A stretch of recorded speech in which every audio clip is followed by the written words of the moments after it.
Hello, my name is Will Trapaskas, and welcome to Day 2 of Home to You with Laerdal from IMSH 2022 in sunny Los Angeles. Today we will bring you more discussions with key opinion leaders, conference attendees, and exhibitors, as well as a product highlight from Laerdal's booth. Stay tuned.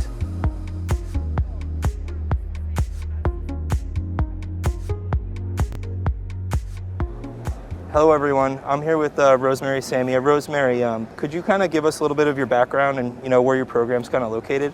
Sure. My name is Rosemary Samia. I am the director of the Center for Clinical Education and Research at the University of Massachusetts in Boston. We have a pretty large program. We have about 800 undergraduate students that are in the clinical setting. And our focus this year is really on assessment and evaluation of the simulation program and how we are linking to clinical practice. That's great. It sounds like you have a pretty big program. So kind of what does a successful simulation program look like to you? Sure. So with the focus on assessment and evaluation, the first thing that we're looking at is making sure that the data we're collecting is meaningful. So I don't want to be collecting just scores to have all of these reports generated. But when I'm looking at the spreadsheets, I really want to know, what does the story tell me about our learners? What does it tell me about the progress that our faculty are making with their professional development as simulation educators? So as we look at that story, we should be able to see the progression of our student learners getting better. We start with their psychomotor skills. In the lab, we extrapolate that into the simulation, and we're using vetted tools to complete those assessments. The DASH tool, the Creighton Competency Evaluation Instrument, and then the link to the clinical setting, because that's really what we're trying to do, right? We want to develop competent providers that are going to go out and join these hospitals. We want to make sure that they are progressing in a way that when they graduate, they are safe beginners. Great. So I know you just elaborated a lot on, data capture and assessment and evaluation. Is there anything specific that you do in your program using that data that you can just elaborate on a little more? Sure. So for our students, we have recently had them start assessing each other, and they're doing that with peer-to-peer skills development. And for schools that are looking to start assessing their program, that's a really easy place to start, because every school, every nursing school is covering some of the basic psychomotor skills, vital signs, sterile technique, and those are things that your students can work on together. So we looked at that data, we collected a lot of information about how the students are using that program, and then we are tying that to how are they performing on their skills checkoffs for the actual evaluation. Moving past students, we are also focused on assessing our faculty and our sim educators. So how are we doing as sim educators delivering the content to students? Are we meeting our benchmarks? And we're collecting data from the students. So it's really developing the culture where no matter whether you're a student or a sim educator or a faculty, we're all assessing each other and providing feedback. That's great. It sounds like that's kind of turning into maybe a new trend in the market. And I know we're sitting here on the floor at IMSH, so is there anything that you're looking forward to seeing, or any trends in the market for 2022 that you think kind of may come to fruition down the road? Well, I think that the floors here are full of vendors that have all sorts of new products that are incorporating VR and XR, and with the current limitations that some of our hospitals have placed on our students, we are relying on things like virtual clinical. Sure. And so there has to be some assessment and evaluation on how successful are these new products in helping our learners meet their objectives. It's one thing to bring in technology, but how are we using that technology? And so it's really creating a thoughtful and meaningful data collection process. Awesome. So I just wanted to say thank you for your time. That was a great interview, and appreciate you doing this for us. Thank you. Thanks.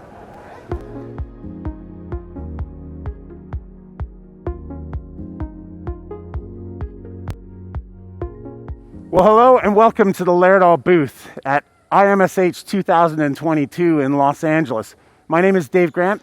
I am the SIM capture specialist for the Midwest region, and I'm here today to talk to people about SIM capture and our new add-on component, SIM capture for skills. SIM capture for skills allows our nursing programs to address problems that we've heard them talk about for years. The acquisition and the practice to mastery of skills for nursing students has always been a challenge. Being able to facilitate ways for students to have focused, deliberate practice sessions is not only taxing on human resources, but the physical space of your lab. SIM Capture for Skills is a cloud-based application that allows your nursing students to access pre-built checklists and instructions on how to perform the skills within their mobile phones. When they access those, they're able to practice in a dyad with a peer or practice by themselves. And due to the checklists that you build from your existing materials, they're able to get immediate feedback about their performance. Even further, for you to get eyes on what they're doing and have a sense of how they are progressing, students are then allowed to log in through their phone and film the performance of one of the skills and upload that to the cloud for immediate evaluation.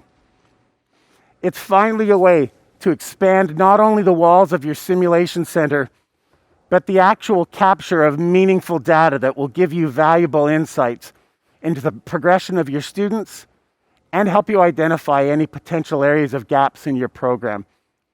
SIM Capture for Skills is going to be available as a standalone product. You will get access to our cloud-based app where students can access it on any tablet or mobile phone that has connection to the internet. You're able to get immediate visibility of any of their activities and all of the data from all of their practice sessions and compare that across programs. We also are pairing that with our modular skills trainer. So the modular skills trainer is a low-cost skills trainer that allows the practice of up to 16 nursing skills in a nice and consistent way, and then can be easily packaged away. It's been an exciting time here re-engaging with all of you, and we're happy to be able to come into your homes and your offices now and share some of the excitement of what's going on. If any of this interests you at all, please jump on our website, laerdal.com, or contact your local client executive. Thank you very much.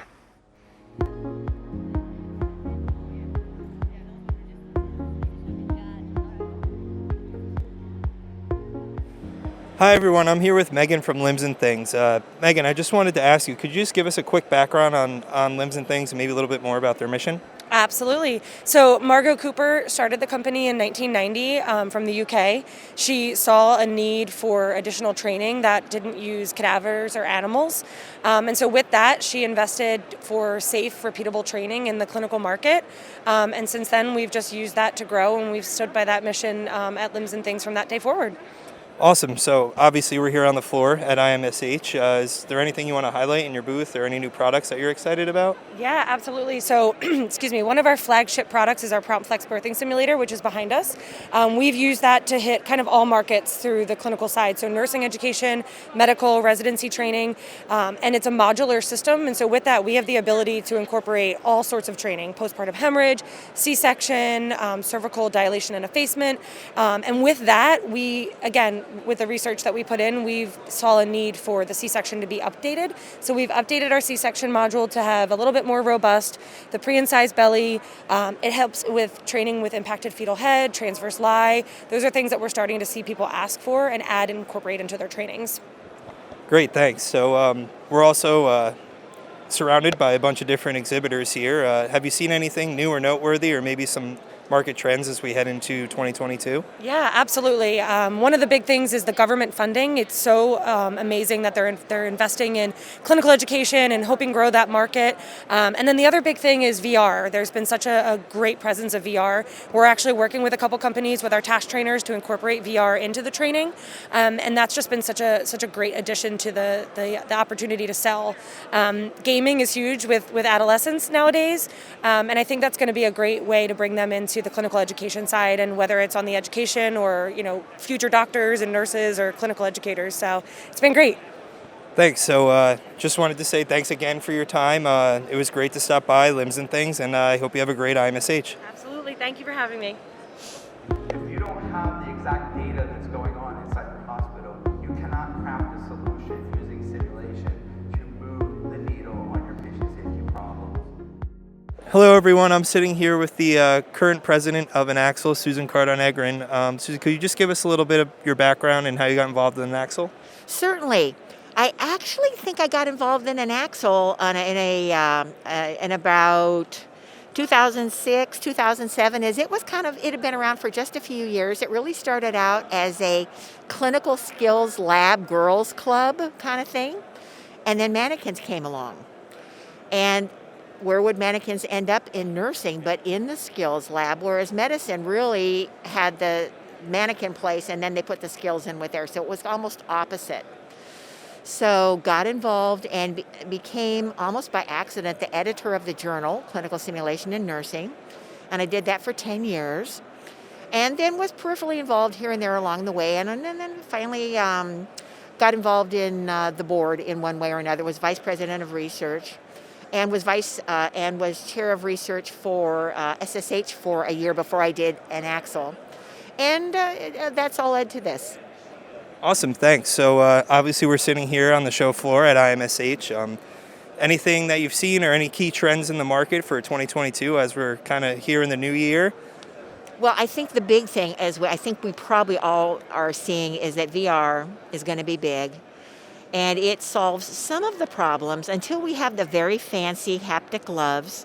I think we're going to always be a little bit limited because we're going to need mannequins and task trainers and things like that because of those things that we physically do on people. For clinical reasoning skills and things like that, we need VR, things like that.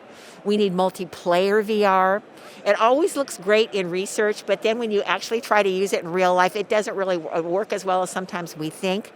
I've done some research in that area, and sometimes when you get more than 5 or 6 players on something at one time, bandwidth is too much, it crashes, et cetera, et cetera. So there's what we want, and then there's where we're going. But I think we're probably 5 years away still from really high-end, really good VR type of things. Okay, great. And I know you just gave us a great background on kind of how you fit into INACSL now. And I know they just recently updated their healthcare standards of simulation and best practices. Could you give us a little background and maybe why they updated them? Certainly. We update the standards routinely about every 4 years. And so it was on cycle, and COVID hit, so that kind of slowed things up a bit. That was pretty much standard. A lot did not change in the main standards, but the two things that really did change were we added a professional development standard, which everybody was excited about, and a standard on pre-briefing, because we're beginning to see the research come out that talks about how important that really is. The other thing that became important is that we realized that simulation was really going worldwide and being used by everybody in the health professions. And what we wanted to do was brand them, because we would hear periodically from people, those are for nurses. And of course we're thinking, wouldn't you think that healthcare standards would be for everybody, especially if they're evidence-based, based on research? So we rebranded them the healthcare simulation standards, as opposed to the INACSL nursing standards of best practice. So that is how that came to be. Great, thanks. And I know obviously we're here in LA, everyone's buzzing around us on the show floor, so I hope we have a good show, and I wanted to thank you for your time, and appreciate it. Thank you so much, and thank you to Laerdal for all you do for INACSL. We so appreciate you. Thank you.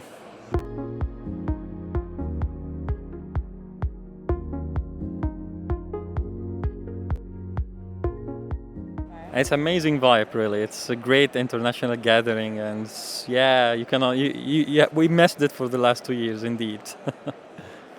Virtual reality, technology, and digital transformation. It must be taking some place in simulation. Yes, soft skill and communication definitely is one of the key taken strong point from the conference and from the session I've attended. Great so far. It's wonderful to be out in public. Well, the plenary this morning was wonderful as we're all trying to navigate this digital new world. I got some great tips on how to really lead a team. So I lead a team of about 20 people, so it was terrific to hear that information. Well, I'm here really specifically to learn about health equity and implicit bias. So we're already doing some simulations around how to mitigate and disrupt implicit bias. And so we're interested to just learn more and then to involve the bigger picture of health equity as we go. Well, I think that it's going to continue to need to evolve as we're able to meet with people and then, again, not able to be in person. So the idea of virtual simulation, I think, is on everybody's mind, and how do we make that impactful and meaningful? It's been a great show. It's been a lot of fun. There's a lot of great vendors here, and just definitely being able to take it all in. There's a lot to take in. So I work for an integration company, so being able to see what new solutions are being developed and how those platforms are starting to transition from an analog perspective more to a digital perspective. There's a lot of VR and augmented reality applications that have been pretty cool to investigate and see. Definitely going back to like how the transition of hybrid solutions are kind of starting to become more prevalent. Definitely utilizing those mixed reality applications, a lot more software-based platforms, and how distance learning has become such a substantial part. I think that that's going to be a huge conversation continuing as well. Hopefully growing. Everybody here wants to see it continue and just continue to grow and grow with the technology as well, and be able to become more multiversed and multi-used. And as sim labs start to bend to what the new trends are within technology, hopefully there's a grasp there as well. I'm having a really great time here. It was so nice to be able to have this in person too, because I attended last year virtual, and it's just a totally new experience for me this year. I really enjoyed the plenary session from today, Monday's plenary session about communication, especially in the time of like virtual communication and really optimizing everything with your team and collaboration. I mean, again, with COVID, a lot of things are converting to virtual or having at least some sort of way to optimize education for our learners, utilizing as much technology as possible. I know that SIM in general has been really at the forefront of that, so I'm really glad to be part of that. And that concludes day 2 of Home to You with Laerdal from IMSH. Be sure to tune in tomorrow for our 3rd and final day. Thanks for watching.